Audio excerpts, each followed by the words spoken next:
Assalamualaikum warahmatullahi wabarakatuh. Perkenalkan, kami dari kelompok 4 akan menjelaskan bagaimana klasifikasi tanah sesuai dengan materi dari mekanika tanah.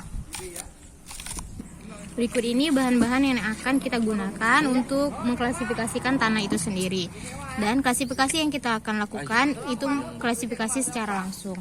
Yang pertama bahannya ada gula pasir, yang kedua ada kerikil dengan ukuran yang sedang, yang ketiga ada kacang hijau, yang keempat ada jagung, yang kelima ada pasir, yang keenam ada kerikil dengan ukuran yang besar, yang ketujuh ada kerikil dengan ukuran yang halus, dan yang terakhir ada tanah liat atau tanah lempung. Percobaan pertama yang akan kita lakukan adalah menggunakan alat ayakan. Nah, yang kita ayak untuk pertama kali adalah pasir dengan ukuran halus. Nah, jika ukuran pasir dia ukurannya itu sekitar 0,6 sampai 0,2, atau bisa dibilang ukuran terkecil yang masih terlihat oleh mata. Nah, ini hasil dari pasir yang sudah kita ayak. Jadi jenis tanahnya itu tanah yang tidak kohesif atau berbutir kasar. Dari hasil ayakan yang sudah kita ayak tadi, maka bentuknya sama seperti gula pasir yang sudah ditunjukkan sebelumnya. Selanjutnya kita akan melakukan percobaan pada kerikil kasar. Kerikil kasar memiliki ukuran 6,3 sampai 20. Nah, kita akan melakukan cara ayak.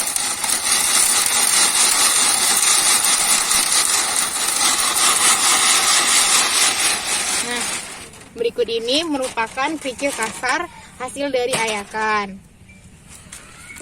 Lalu hasil dari ayakan tersebut adalah sudah berubah menjadi kerikil halus, di mana kerikil kasar sama bentuknya seperti jagung ini, dan kerikil halus dia sama bentuknya seperti kacang hijau yang berukuran lebih kecil daripada jagung. Selanjutnya kami akan melakukan percobaan pada tanah lempung, dan kami mengambil contoh dari tanah lempung itu sendiri adalah tanah liat. Nah, di sini kita akan mengayak tanah liat.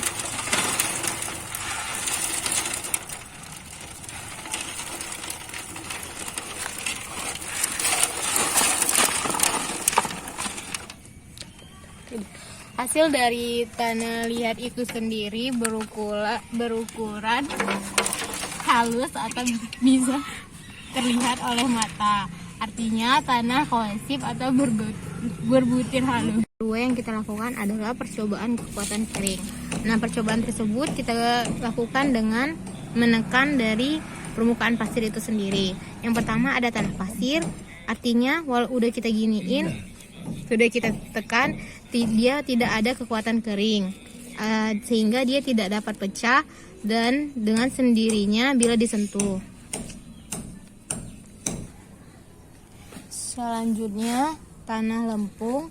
Nah, dari tanah lempung itu sendiri kekuatan kering yang besar, sehingga dia sulit untuk dihancurkan dengan tekanan jari yang kuat. Selanjutnya percobaan ketiga adalah percobaan remas. Yang pertama kita akan mencoba dari kepada tanah pasir. Nih kan udah diremas, tanah pasir itu sendiri masuk ke dalam tanah dengan plastisitas ringan. Mengapa? Karena ketika sudah diremas, tanah pasir itu sendiri sulit untuk dilengketkan lagi, atau dia tetap bertebar di mana-mana seperti ini, sulit untuk menyatu. Kedua adalah tanah dengan plastisitas tinggi, yaitu tanah lempung atau tanah liat. Nih, setelah diremas, dia akan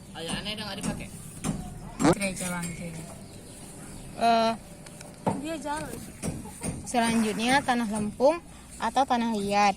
Ia memiliki plastisitas yang tinggi karena ia mudah setelah diremas ia mudah dibentuk dan dia mudah lengket dan mudah menyatu. Seperti ini. Selanjutnya itu ada percobaan gesek, yaitu percobaan gesek untuk memperkirakan kandungan pasir dan lempung. Dengan cara pengujian, tanahnya digilas atau digesekkan pada telapak tangan yang basah. Seperti ini. Yang hasilnya itu nanti akan seperti ini. Tanah pasir akan terasa kasar dan menggores pada telapak tangan. Pada tanah lempung, jika kita menggunakan tangan yang basah, kita gesekkan ke tanah lempung, maka hasilnya itu akan seperti ini. Dia terasa lebih licin dan lengket pada telapak tangan. Selanjutnya percobaan terakhir yaitu percobaan plastisitas. Cara percobaannya yaitu kita memasukkan tanah ke dalam ember yang berisi air secukupnya. Yang pertama percobaan pada pasir atau kerikil. Pada pasir, ketika kita memasukkan ke dalam air, maka partikel-partikel tanah memisah dan mengendap di dasar ember. Seperti pada percobaan di sini. Iya, maaf. Aku nggak mau. Selanjutnya kita akan melakukan percobaan pada tanah lempung atau tanah liat.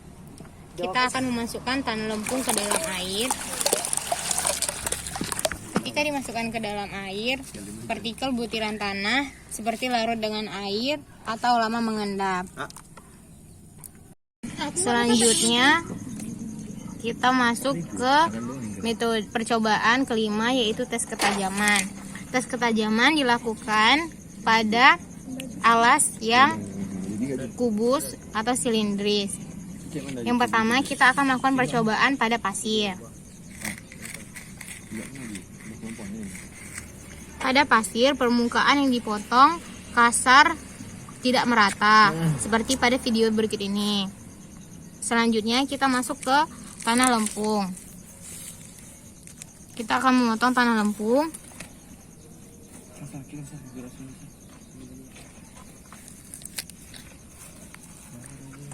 Tanah lempung memiliki permukaan yang akan halus dan mengkilap, seperti gambar ini. Video.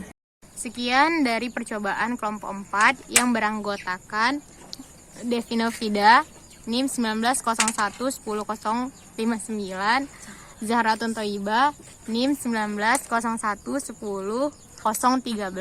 Putri Liza Saskia Evana Saragi, NIM 19011054, dan Elvira Damayanti Nasution 1901101155, dan yang terakhir Siti Humairah.